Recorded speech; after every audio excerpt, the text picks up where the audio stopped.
Hello दोस्तों, कैसे हो आप लोग। उम्मीद करता हूँ कि आप सभी बहुत अच्छे होंगे। मेरा नाम है योगेश माटा और आप सभी का स्वागत है मेरे यूट्यूब चैनल पर जिसका नाम है मेटकेमिया। तो मेटकेमिया में हम आज बात करने वाले हैं एक नए टॉपिक पर, देखिए, जिसका नाम है how nitrates relieve angina pain instantly.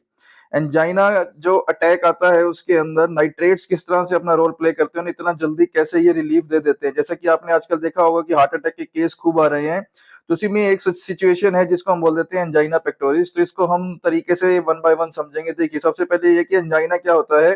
Angina means chest pain due to reduced blood flow to heart muscles. Chest में पेन होना इसका सबसे बड़ा सिम्टम है, क्योंकि वो हमारी हार्ट मसल में जो है पूरी तरह से ब्लड फ्लो नहीं हो पाता। So the heart is demanding oxygen but coronary arteries can't supply enough blood because of atherosclerosis और स्पाज्म। हमारा हार्ट जो है वो डिमांड करता है ज्यादा ऑक्सीजन की, लेकिन एक स्पाज्म के कारण, वैसो कंस्ट्रिक्शन के कारण, आप कह सकते हैं किसी रुकावट के कारण, किसी ऐंठन के कारण, या वहां पे एक्यूमुलेशन हो जाता है कोलेस्ट्रॉल का, तो उसके कारण वहां पे जो है ब्लड सप्लाई पूरी तरह से नहीं हो पाती, ऑक्सीजन डिमांड जो है उसकी पूरी नहीं हो पाती। अब ये नाइट्रेट अपना किस तरह से फंक्शन प्ले करते हैं, देखिए स्टेप बाय स्टेप है। स्टेप वन है कि नाइट्रेट जो है बेसिकली लाइक नाइट्रोग्लिसरीन और isosorbide dinitrate, they enter the body and convert to nitric oxide. ये सबसे पहले नाइट्रिक ऑक्साइड में कन्वर्ट हो जाते हैं। अब स्टेप टू में क्या है कि नाइट्रिक ऑक्साइड जो है एक्टिवेट करता है ग्वानिलिल साइक्लेस एंजाइम, एक तरह का एंजाइम है जो कि इंक्रीज करता है सीजीएमपी यानी कि cyclic guanosine monophosphate in the smooth muscles. अब स्टेप थ्री में क्या है, ये जो हमारा सीजीएमपी है ये बेसिकली कैल्शियम, इंट्रासेलुलर कैल्शियम की जो लेवल है, कंसंट्रेशन है, उसको डिक्रीज कर देता है। इसलिए अगर आपको ध्यान हो कि इसमें हम कैल्शियम चैनल ब्लॉकर्स भी यूज करते हैं।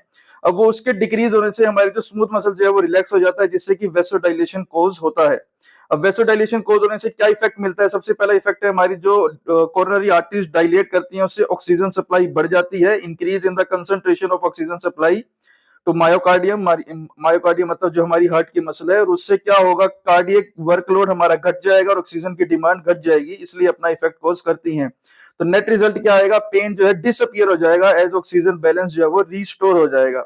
अब मेन है कि ये इंस्टेंटली कैसे करती हैं। हमें मैकेनिज्म तो समझ में आ गया। इंस्टेंटली इसलिए करते हैं क्योंकि इसकी सबलिंगुअल टैबलेट्स अवेलेबल है नाइट्रोग्लिसरीन, जो कि टंग के नीचे रख के आसानी से अब्सॉर्ब हो जाती है। देखिए, absorb directly into the blood stream, जो कि बाईपास कर देती है फर्स्ट पास मेटाबॉलिज्म को। तो इनका रैपिड ऑनसेट होता है 1 से 2 मिनट या 2 से 3 मिनट में, इतना जल्दी असर देती हैं। तो at the end immediate relief in stable और वेरिएंट एंजाइना। इस तरह से ये इंस्टेंटली अपना काम करती हैं। इस तरह के और वीडियो देखने के लिए आप जो है चैनल को फॉलो करना, सब्सक्राइब करना ना भूलें। और आप सभी को मेडकेमिया की तरफ से दिवाली की बहुत बहुत बधाई, दिवाली की बहुत बहुत शुभकामनाएं। Thank you so much.